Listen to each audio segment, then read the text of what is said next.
Hai sahabat online, assalamualaikum. Ketemu lagi di vlognya aku ya. Jadi ikutin terus kegiatan dan cerita aku hari ini. Malam-malam aku tuh kaget banget guys, karena aku tuh dikabarin sama teman aku kalau dia tuh lagi di rumah sakit karena pendarahan. Tanpa aku tuh berpikir panjang guys, pokoknya aku langsung cus, aku OTW dan aku berangkat nyusulin dia ke rumah sakit.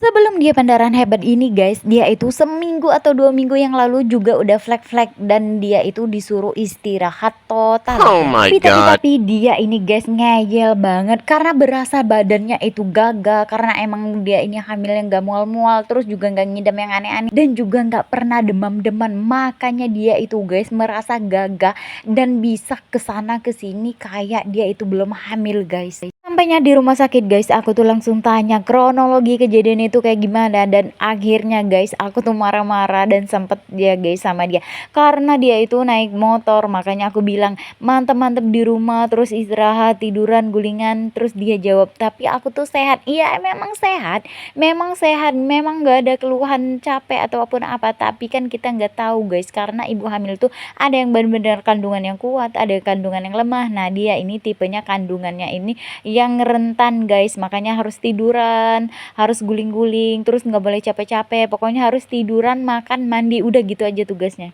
Setelah dapat penanganan di ruang UGD, terus lanjut dirawat inap, dapat kamar, terus aku pamit pulang guys sama teman aku. Terus besokannya aku datang lagi, dan ini pas banget di jam makan siang aku datang ya guys, karena dari rumah aku tuh berangkat jam 10, terus nungguin Gojeknya, terus sampai ke rumah sakit itu sekitar jam 11-an, dan di jam 11 itu dia udah dipersilakan untuk makan jam makan siang. Jadi di sini aku mau suapin dia dulu guys. Jadi menunya itu tadi ada sawi putih ditumis manis, terus ada ikan, salam panggang, dan tempe orek kecap.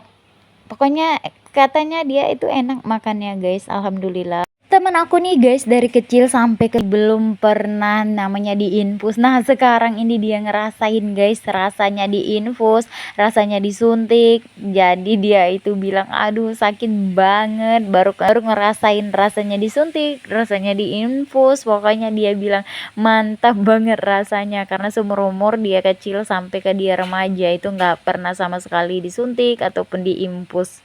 Terus di sini dia juga cerita guys, sedih banget katanya, nggak ada lagi ibu, nggak ada lagi ayah, terus juga mertua juga nggak ada, karena mereka ini guys sama-sama anak yatim piatu. Jadi teman aku nih guys, dia suaminya juga sama nasibnya kayak dia, karena nggak ada lagi kedua orang tua. Jadi ya udah, aku bilang ya udah, masih banyak saudara-saudara yang lain juga yang sayang, terus masih juga ada support dari keluarga. Jadi nggak usah dipikirin hal-hal yang udah nggak ada. Yang penting pokoknya pikirin sekarang ini calon bayinya itu sehat. Pokoknya gak usah banyak pikiran biar nggak stres.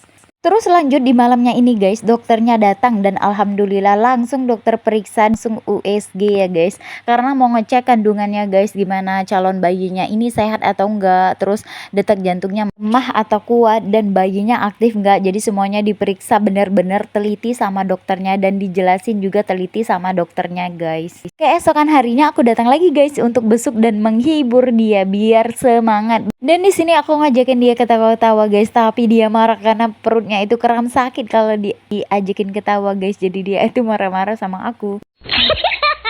Kalau gitu udah dulu ya guys video dari aku. Terima kasih buat kalian yang selalu nonton video-videonya aku ya. Terima kasih buat kalian yang selalu dengerin cerita-ceritanya aku. Jadi buat kalian jangan sampai bosan dan terus tonton video-videonya aku. Sampai ketemu lagi di video aku selanjutnya. See you next. Bye bye.